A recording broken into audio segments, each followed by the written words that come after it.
Bonjour tout le monde, mardi le 18, le marché est en baisse, on peut le voir ici dans mon scanner de token, regardez comment il y a du rouge, mais en fait le marché saigne.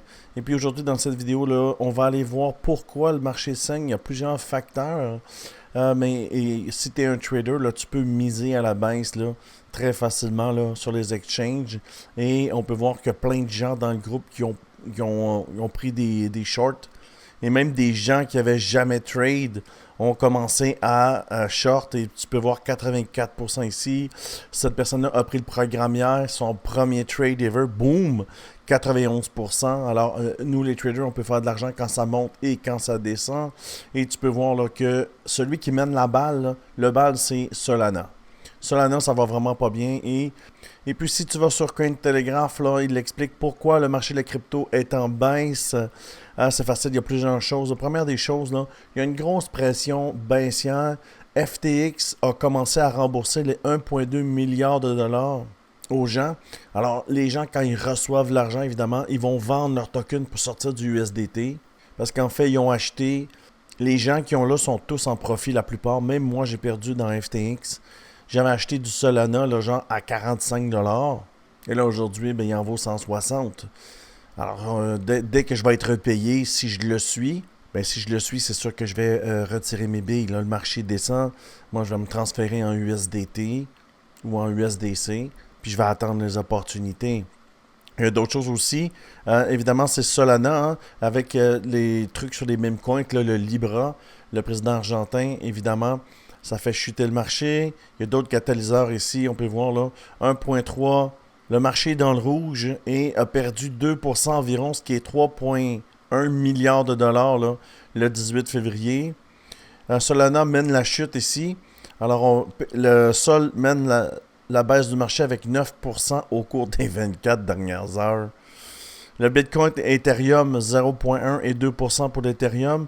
D'autres crypto-monnaies comme l'XRP, Dodge, BNB, évidemment, eux, c'est 3, 4, 5%. Tout ce qui est altcoin va vraiment descendre beaucoup plus là, que le BTC, exemple. Alors, on peut voir ici, la vente massive a déclenché une cascade de fermeture de position effet levier. Les gens, les stop-loss, c'est important. Les stop-loss, c'est comme une bouée de sauvetage quand tu vas à l'eau. Quand tu vas en bateau, c'est important. C'est exactement ce que j'explique. Les gens qui tradent avec moi mettent des stop-loss. C'est important. Le marché est imprévisible. Protège ton capital. Et tu vois ici 280 millions de dollars là, liquidés. Des positions sol en long à effet de levier totalisant 29 millions.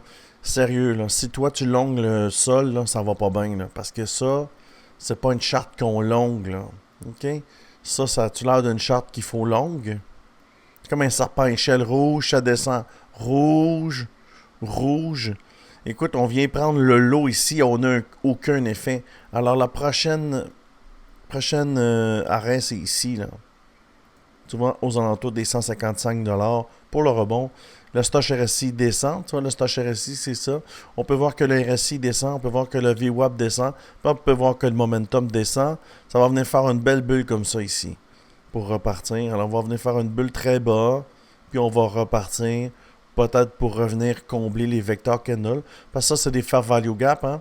Entre les mèches, là, c'est des fair value gap qu'il faut venir récupérer. Alors, c'est peut-être ce qui va se passer. Il faut rester au taquet. Les investisseurs réduisent les risques liés aux fonds d'investissement en crypto-monnaie. Alors, évidemment, tout ce qui est ETF, les gens là, sortent du ETF. On peut voir là, qu'il y a moins d'acheteurs là, sur les fonds de placement. Alors, c'est un peu ça. Et la dernière chose, là, c'est que la Fed ne prévoit pas baisser les taux là, au mois de mars. Alors, on est à 97, là. Le 19 mars, là, selon eux, on est à 98% de chance de ne pas baisser les taux. Alors, évidemment, l'ensemble de tout ça met de la pression sur le marché. Alors, quand il y a de la pression sur le marché, on longue pas, on short. Alors, si tu veux avoir cet article-là, tu vas sur Cointelegraph, tu vas pouvoir voir et lire l'article. Évidemment, il est en anglais, je l'ai traduit en français. Là. Certains de mes membres ne lisent pas l'anglais.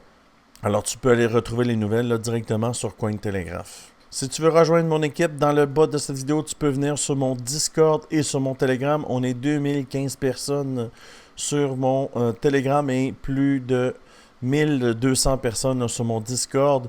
Et sur le Discord, il y a plein de choses à voir. Actualité crypto, conférence, holder, trade chat et FTX 1,2 milliard de repaiements. Billions, milliards en fait. Alors si ça t'intéresse, là, tous les liens sont dans la description pour venir me rejoindre. Alors ça fait le tour de cette vidéo. Si tu as aimé ce genre de vidéo, abonne-toi à la chaîne. Je te dis merci beaucoup et à bientôt.